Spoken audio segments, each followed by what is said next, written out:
Assalamualaikum warahmatullahi wabarakatuh. Alhamdulillah. Alhamdulillahilladzi khalaqa minal ma'i bashara faj'alahu nasaban wa sihra wa kana rabbuka qadira.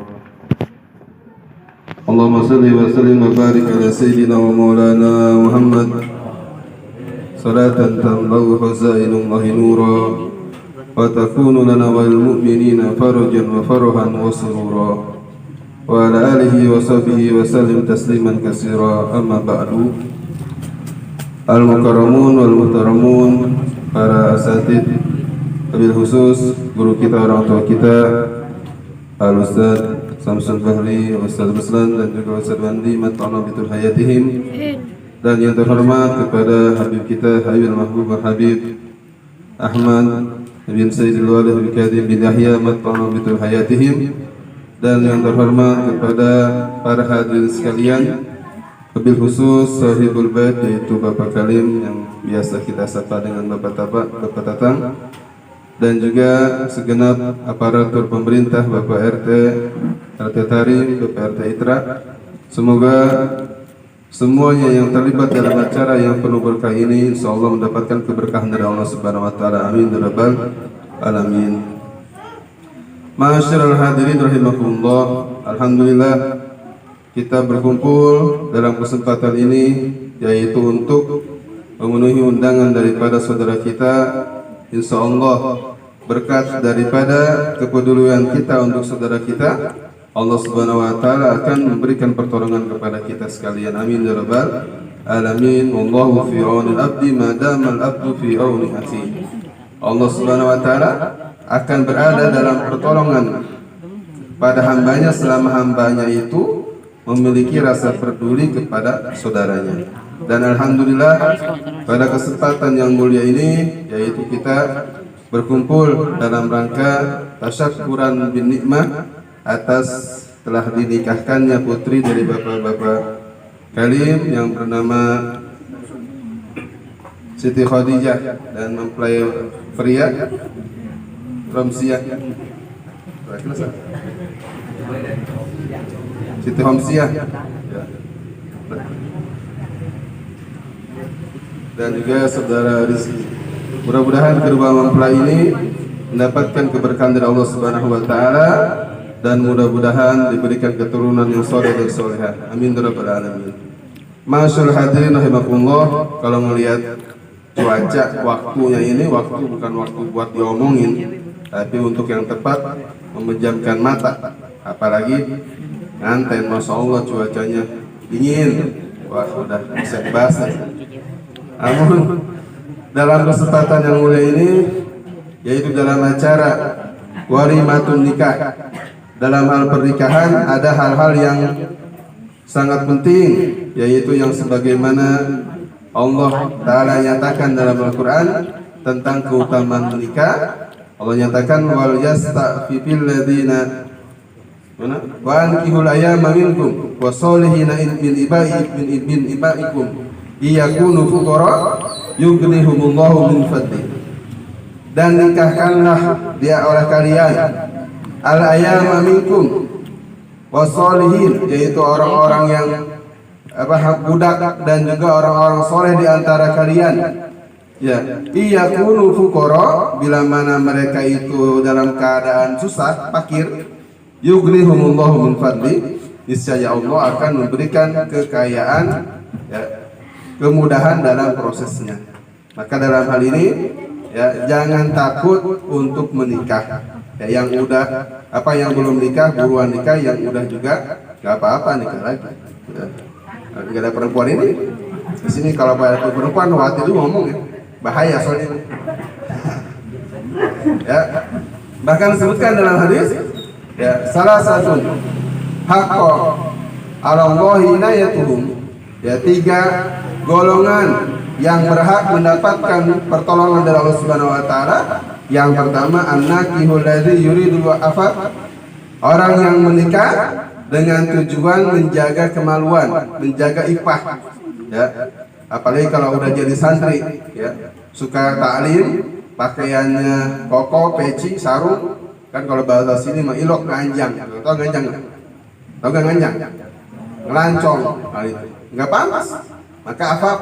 Nah ini niatnya afaf, menjaga kehormatan, menjaga kemaluan. Insya Allah kalau ada niat seperti itu, maka Allah akan memberikan pertolongan.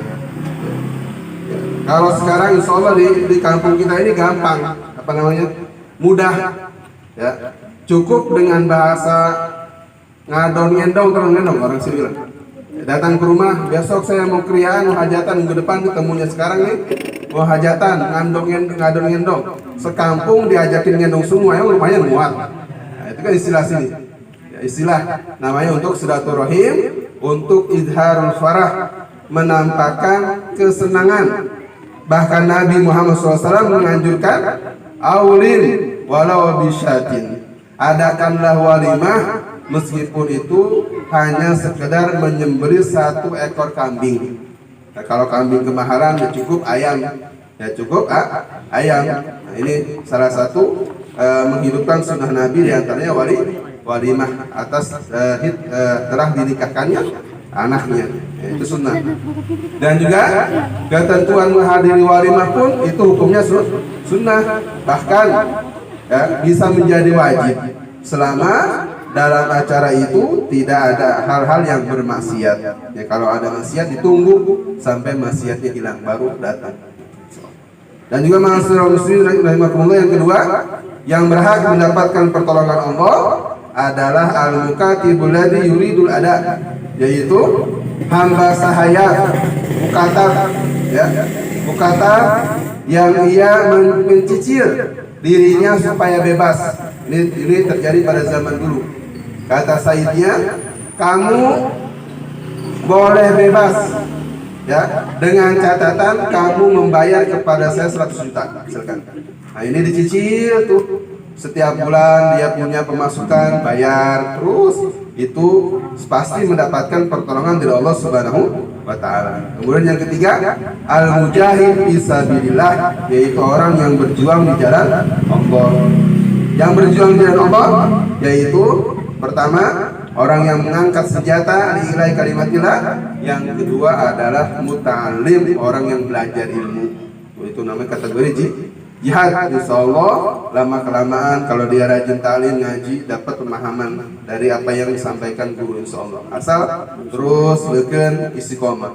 Nah, ma'asyiral hadirin rahimakumullah, bahwasanya pernikahan ini merupakan sunnatullah, artinya ketentuan dari Allah Subhanahu wa Ta'ala yang telah Allah catat, yang telah Allah tetapkan dari zaman awal, yaitu dari zaman Nabi Adam alaihissalam, ya, yaitu sebutkan dalam hadis bahwa Nabi Adam ketika beliau berada di surga sendirian, ya, ini merasa kesepian. Nah ini Allah alam hadisnya benar apa enggak? Pokoknya gitu dah, ya. Nah ini akhirnya Allah Subhanahu wa Ta'ala menciptakan Sayyidah Hawa daripada tulang rusuk Nabi Adam alaihissalam. Maka ketika Nabi Adam ingin mengambil tangannya Sayyidah Hawa, itu dilarang malaikat, jangan, nggak boleh, haram. Sampai kapan? Hatta adaita mahroha, sehingga engkau membayar maharnya. Apa itu maharnya? Antas syahada alla ilaha illallah wa anna muhammadan rasulullah. Itu pertama nama Nabi SAW diketahui oleh Nabi Adam alaihissalam, yaitu maharnya apa? Engkau mengucapkan 2 kalimat syahadat, yaitu asyhadu alla ilaha illallah wa anna muhammadan rasulullah. Ini mahar untuk Nabi Adam mempersulit Siti Hawa. Ini mudah sekali maharnya, masya Allah. Cukup baca syahadat. Alhamdulillah, saya pernah punya guru, ya, Buya Mutadi, sono yang di Kerawang. Mahar beliau apa? Baca Quran 30 juz itu maharnya. Nggak ada duniawi. Udah cukup itu, masya Allah. Sekarang keberkahannya banyak melimpah, anak-anak yang soleh semua hufaz, ya, di Miftahul Khairat Karawang. Alhamdulillah, karena keberkahan mengajar akhirat. Bahkan disebutkan dalam hadis, siapa wanita terbaik ya ketika menikah, yaitu mengatakan aisarohunna muhron. Nabi menyatakan yaitu perempuan yang paling memberikan kemudahan dalam mahar. Ya ini mah masya Allah.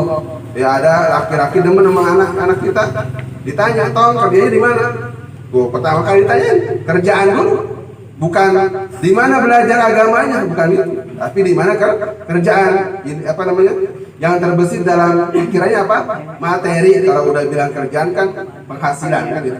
Nah, oh saya cuma tukang parkir kereta doang. Nah, ini nggak usah, nggak jadi dah, nggak ada harapannya. Nah, masa depannya gelap kalau cuma tukang parkir mah nggak ada ini dunia, nggak ada jelas duniawinya. Nah, ini bahaya. Ya, jadi sekali kita harus memperlihatkan rasa senang dengan agama dengan cara apa? Mencari calon daripada suami anak kita atau istri kita, ya, istri dari anak kita, ya sebagai orang yang paham dalam masalah agama. Kalau ada masalah, ya masalah hadirin rahimakumullah.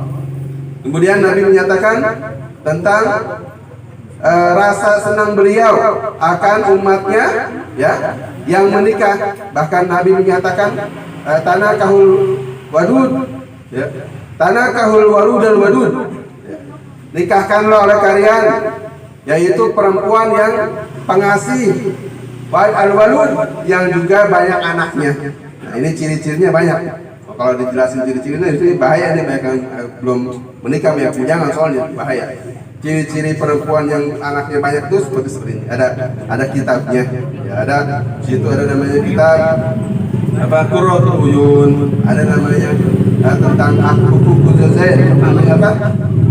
Hukudul Lujen. Di situ kitab tentang hak-hak suami istri. Nah, ini wajib bagi seorang yang ingin menikah, wajib baginya untuk belajar tentang ilmu nikah. Apa diantaranya? Yaitu mengerti tentang hak dan kewajiban suami istri. Jangan sampai hak tersebut dilalaikan sehingga menyia-nyiakan istri, bahaya. Bahkan ketika seorang suami mengatakan qabiltu nikahaha wa tazwijaha bil mahril mazkur, atau saya terima nikahnya dan kawinnya fulana bin fulan, maka pada saat itu Allah Subhanahu wa taala memberatkan, artinya membebankan kepada suaminya, yaitu untuk mendidiknya dalam masalah agama. Bahkan setiap kebaikan yang dilakukan oleh istrinya itu pahalanya didapat oleh suami. Sebaliknya juga, kalau istri kita berbuat salah, otomatis suaminya dapat dosa. Kalau istrinya nggak pakai kerudung, membuka aurat kemana-mana keluar rumah, suaminya nggak pernah bilang, maka secara langsung suaminya juga mendapatkan dosa seperti itu. Ini bahayanya kalau menikah tidak mengerti ilmu. Dan bahkan disebutkan ada niat-niat baik dalam menikah, diantaranya satu, mengikuti perintah Allah dalam Al-Quran. Kan Allah bilang, wa ankihul ayama minkum, nikahilah oleh kalian budak dan orang-orang soleh. Terus juga dalam hadis Nabi Muhammad SAW mengikuti sunnah Nabi Muhammad SAW. Dan juga niatnya apa? Niatnya lagi kata Imam Haddad, untuk berharap mudah-mudahan nanti kalau Allah berikan keturunan, nanti keturunan ini akan menyembah Allah Subhanahu wa taala. Itu niat yang baik. Kemudian yang terakhir niat yang baik, yaitu niat untuk memperbanyak umat Nabi Muhammad sallallahu alaihi wasallam. Fa inni mukasirun bikum umama yaumil qiyamah mubahin bikum. Rasulullah membanggakan umatnya karena apa? Karena saking banyaknya umatnya dengan sebab daripada pernikahan. Masyaallah. Itu para hadirin sekalian. Maka kita nih yang yang sudah berprofesi sebagai pengantin Lubul, pengantin lawas, ya, untuk sama-sama mereview, artinya mengembalikan kewajiban kita, ya, tentang rumah tangga, yaitu jangan sampai istri kita, anak kita melakukan perbuatan-perbuatan yang dilarang oleh Allah Subhanahu, karena itu berpengaruh kepada diri kita. Rasulullah menyatakan